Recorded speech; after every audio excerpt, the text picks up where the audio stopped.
อลิสได้แจ็คโตได้แจ็คโตหมูนะ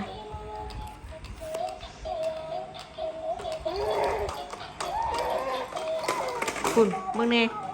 บ่ได้ใจมึงเน่พี่น้องเครียดจะค่ายดีฮะแต่ข่าออกมานานี่บ่ได้สนใจพ่อกับแม่พี่น้อง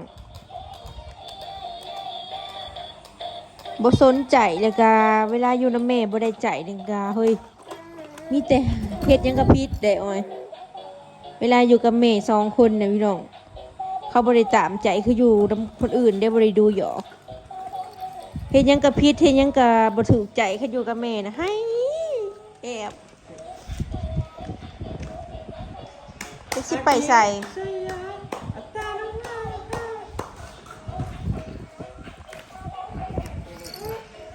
นางเป็นวัด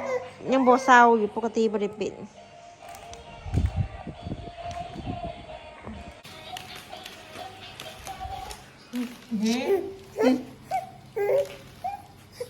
กินหอดเด้บ่เห็นกัน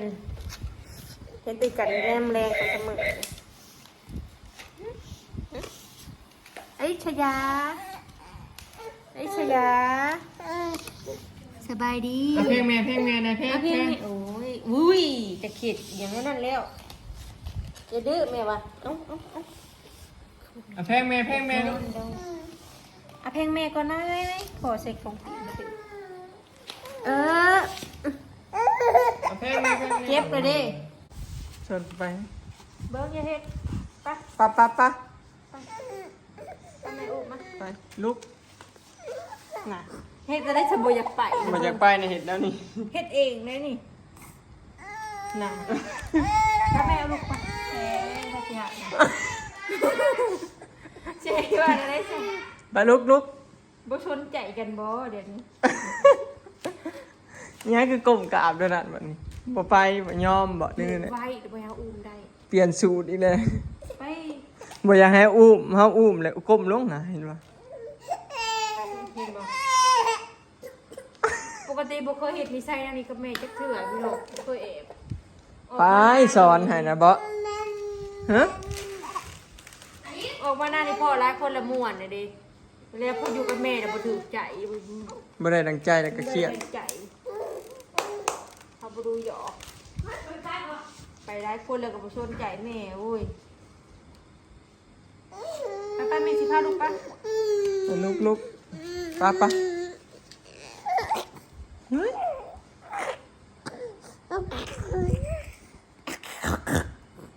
สบายดีให้แม่ผู้บอลนะปะนอนบ่แม่บ่ได้แม่ว่าเขาผ่าได้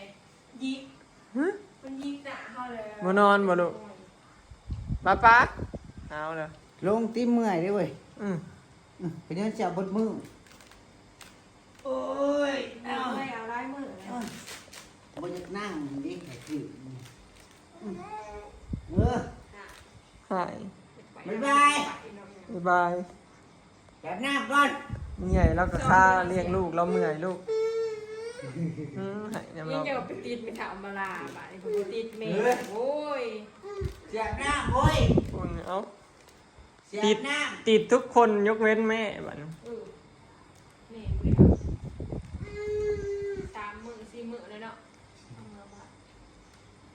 ป้าให้แม่ไปเอาบ้านลืมแม่ไม่ได้นะลืมแม่ไม่ได้นะโว้ยลืมแม่เพราะที่แม่หลอกบ้านเลย ไปใช้ถือใจแม่แล้วบ้านเจ้าเห็นคักแล้วคักเขาไปเวียกก็ต้องย่านเพิ่นให้นำเดี๋ยวยังลูกตะกี้ยังว่าขี้ทอดนมแม่เด้เดี๋ยวนี้ว่าบ่กินเลยบ่เฮ้ยเดี๋ยวนี้บ่ได้กินนมเจ้าเลยบ่กินแต่นมปอกนมมาชงไปเดี๋ยวพี่น้องข่าวมานานจะย่อยแล้วนี่บอกปะไปนางบุเป็นอันนี้ได้ลูกอายืมมาเอาบ่อยากไปท่าเพิ่นหิวอยากนอนเลยกับไปไปนะพ่อไปยืนมือมาปะแม่ชงนมให้กินนะมัมนี่ แน่ แตกแล้วบ่เด้นั่นง่าย พอเวลานอนเพิ่นแล้วพี่น้อง มึงไปส่งให้ไหมไหม เดี๋ยวนี้น่ะต่างเด้อต่างเก่าขึ้นน้ำมือจักเฮียนมาแต่ใส่เด็ดบ่ได้ใจฝันว่าหมูอุบลงเอาหัวซุบลงเอ้าบ่ให้หมูอุบบ่ให้หมูบายเอาหัวเขกลงจักไปเฮียนมาใส่บ่เศร้าเด้อบ่ได้ดังใจเลยงุบแมบลงนะฮะพอตีก้นเลยเอ๊ะนี่ห่วยนิสัยไม่ดีนะจ๊ะทำอย่างนั้นน่ะเฮ้ยเพิ่นจืดแต่พอเคยหยอกเขาเลยพี่น้องหยอกเพิ่นคู่มืออันหยอกเพิ่นแบบนี้นะเพิ่นว่าขี้คักเลย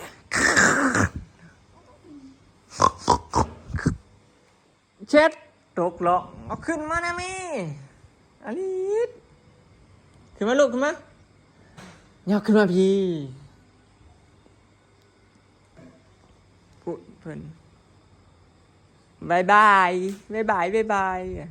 จักเฮ็ดอีหยังดอกดื้อตามวัยเพิ่นแหละอลิสจอมซนเอา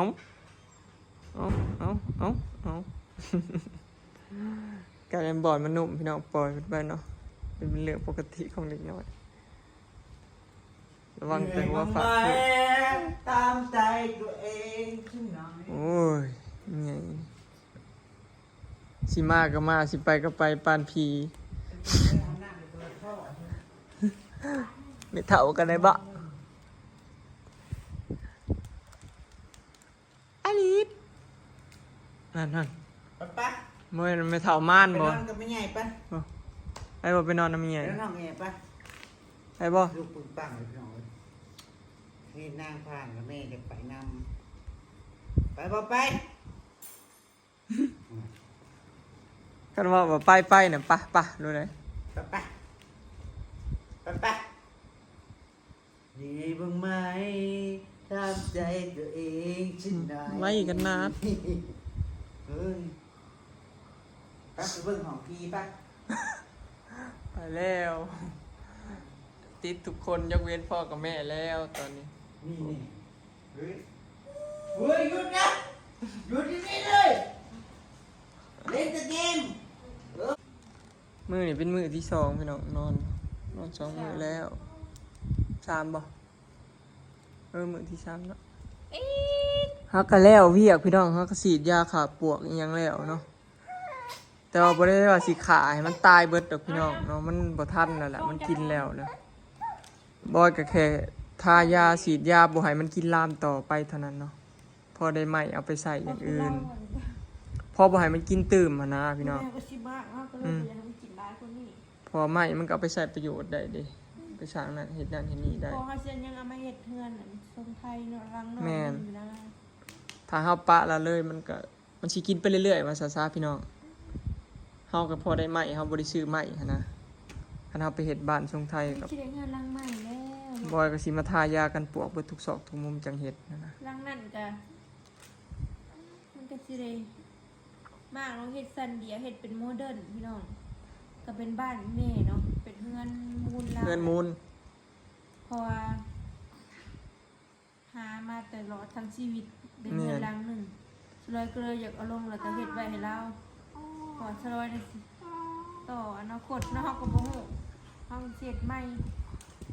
บ่แม่นว่าเฮ็ดใหม่ความหมายคือสิ เป็นเงินของ ว่า เรา แม่นเฮาก็ยังคิดว่าสิเฮ็ดเรือนของเฮาเองคือแบบว่าเรือนเป็นเรือนของเจ้าของหั่นน่ะพี่น้องว่างั้นก็แต่ว่าก็อยู่นํกันคือเก่าแต่อันนั้นก็ไว้อนาคต จะเป็นของเฮาเด้ แม่น เป็นของเฮา เป็นข้อมูลบ่เป็น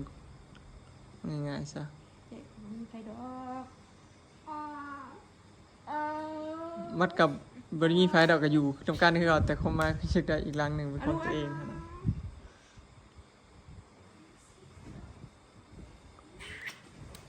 ยำเป็นมัดไทยบ่ มื้ออื่นพอก็บ่ได้ออกเพื่อนแล้วลูกเอ้ย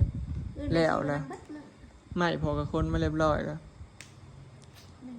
มันคิดฮอดลูกก็บ่ได้สน เพราะว่า ใจแม่พี่น้อง เพื่อนน่ะหลายมือพุ่นน่ะพี่น้อง แจ้งเยอะโทรศัพท์จะนี่ครับ บ่ได้เปิดแฟลชแจ้งอยู่ ก่อนเมื่อกี้กดเฟซสิ น้ำแล้วนอนเด้อน้ำกินนมแล้วนอนเด้อโอ้ยเฮ้ยได้โหมดใหม่ทุกมือเนาะอีก2มือพี่น้องอลิสครบ9 เดือนเนาะ เย้ ยุว้า พี่ฮอด9 เดือนแล้ว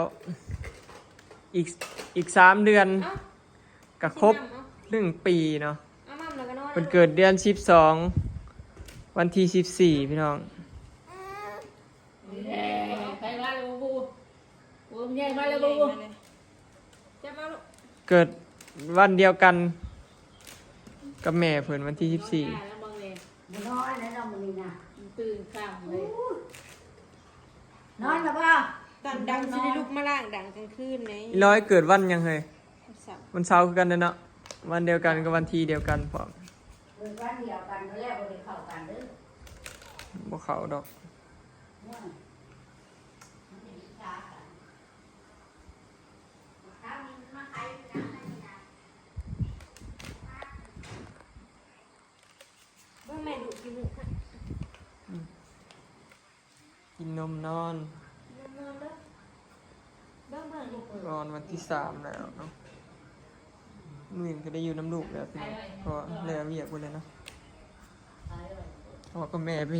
เฮ็ดเวียกน้ำเฮือนน้ำชาน มันแสบดังบ่อยากวนดังลูกหลาย ได้บายหลายแสบ บายดุบ่ได้เดี๋ยวนี้นะขาน่ะยาวๆเบิ่งตีน แม่เพิ่นสิอ้วนบ่ ตีนน่ะมักยาวนึงนี่สิหาเกือบใส่ยากเด้อผู้สาวเอ้ยผู้สาวสักตีนยาวซะ นอนในกลางเฮือนเลยคุณเบิ่ง นอนอยู่ บ่ ก ได้ ลาง ตูดเลยนะพี่น้องผ่านตูด นอนแล้วบอกกินนมนะ นอนแล้วเหลืองตา นอนกับบริมัดกอดแม่ไม่ได้ยังเด่น ไปกอดไปซะ เดี๋ยวข่าวมาหน้าเลยบ่ค่อยมากอดแม่กันยังนอนเปลี่ยว อืมเคยแล้วแรกเริ่มสิบ่สนใจแล้ว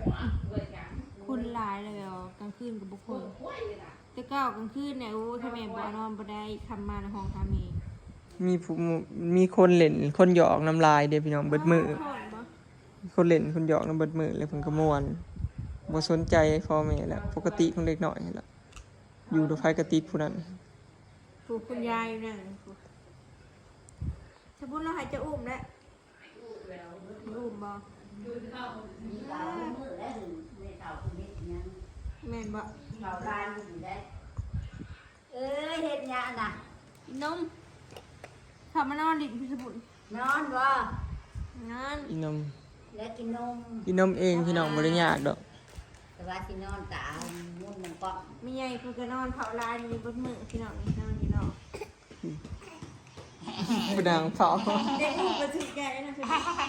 ให้อุ้มได้บ่ โอ้ย ให้กู แล้วมึง หลานตั้งแต่ออกมานานเลยเพิ่นให้อุ้มแล้วพี่น้องได้เห็นหน้ากันคู่มื้อเลย เกิดมา กินนมนอนบ่ ถือใจ เฮ้ยสนุก เอ้ย อันนี้พี่ชายข้าสันนอนมันฮอน ยังบ่ม่มมันจุ มันก่อนสินอนนี่กินเก็บเป็นอ่อน นะ ประมาณ7 ออนมันก่อนสินอนกินแล้วก็ฟ้าวนอน ขี้อ่อน กูเพิ่งนอนตะแคงกูมัน ทำบริบีบหัวนมแล้วบ่ล่ะ นอน นอนหรอกนอน เพิ่นจะกินอยู่จ้ะครับ กินบ่อิ่มบ่ บ่กินดักบ่ายแล้วมัน เอ้ย อากาศร้อนแห้งพี่น้องเพิ่นสินอนหลับจัง นอนเด้อตื่นมาจะปรีนะไปทำแต่เช้าเด้อปุ๊บทำเลยทำ โอเคเนาะพี่น้องคลิปนี้ก็สิขอเก็บภาพบรรยากาศไว้ซ้ำนี้เด้อเนาะพี่น้องหายไปทั้งวันหากอะไรสิอยู่น้ำลูกเนาะไปแล้วพี่น้องสบายดีลาตรีสวัสดิ์เด้อจ้าลีดเอ้ยลาตรีสวัสดิ์จ้าพรุ่งนี้เจอกันใหม่